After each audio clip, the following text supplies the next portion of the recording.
On a bone-chilling autumn night in 1894 Paris, the lights of the Army General Staff Building on Rue Saint-Dominique had long since grown dim. Within an office sequestered by towering stacks of filing cabinets, an officer with a meticulously trimmed beard and eyes reflecting an anxiety born of a profound lack of talent stared at a torn and reassembled letter. His quill paused momentarily over the evidence known as the bordereau, poised to add a few decisive strokes. These few marks would seal the fate of a young officer. He was Charles Fabre, one of the true instigators of the Dreyfus affair. This is a chronicle of how malice ferments in the soil of mediocrity, and how a soul is utterly devoured within the shadows of bureaucracy. Adjust your breathing, and return to that bygone era, a time of pervasive lies, the rhythmic thud of military boots, and the relentless struggle for truth. The trajectory of Charles Fabre's life had already traced a path toward vanity during his years at the military academy, a world cocooned in medals and a rigid sense of hierarchy. France was then still reeling from the lingering trauma of its defeat in the Franco-Prussian War, and the military was plagued by a neurotic sensitivity toward betrayal. Fabre lacked strategic vision, yet he excelled at masking his inner emptiness behind a crisp, stiff uniform. Upon ascending to the rank of lieutenant colonel within the intelligence bureau, he felt not the pride of a guardian of the borders, but the intoxicating bureaucratic thrill of sitting in judgment of others. The day he retrieved that treacherous bordereau from a wastepaper basket, he saw not a piece of evidence, but a shortcut to a higher station. He had ceased to care for the authenticity of the proof. He desired only to complete a perfect narrative of the hunt, one that mirrored his own deep-seated prejudices. If his initial suspicion was born of duty, the subsequent perjury was a chronic crime, Fabre pushing the banality of evil to its absolute limit. Exploiting Dreyfus's Jewish heritage, he fanned the flames of a manic skepticism within the military ranks. Whenever the evidence proved insufficient, Fabre would retreat to his office in the dead of night, using his rudimentary knowledge of graphology to forcibly patch the proof.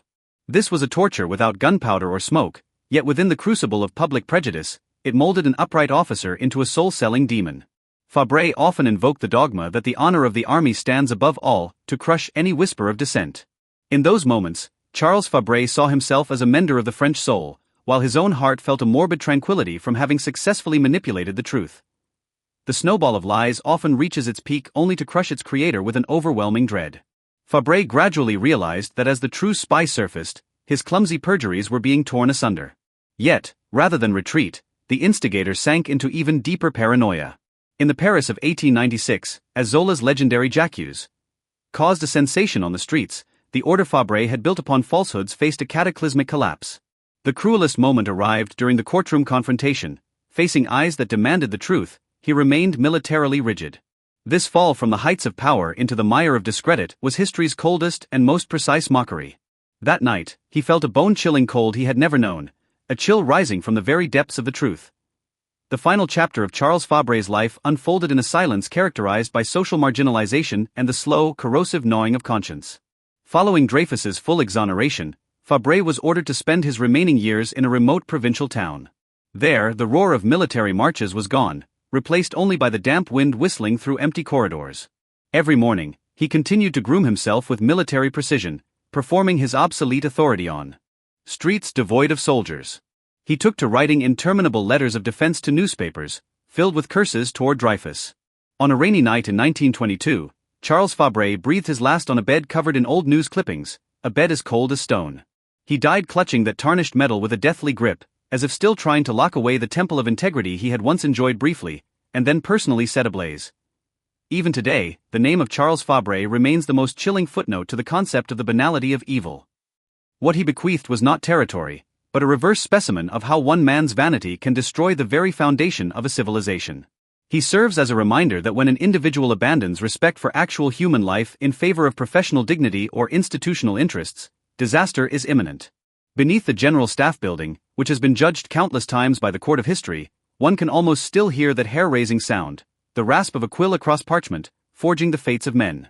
His life was a long pilgrimage in search of security that ended in drowning within a sea of lies, an ugly march toward a mirage of power within the hollow shell of decorum. The saga of Charles Fabre thus draws to a close amidst the fading whistles of steamboats on the Seine.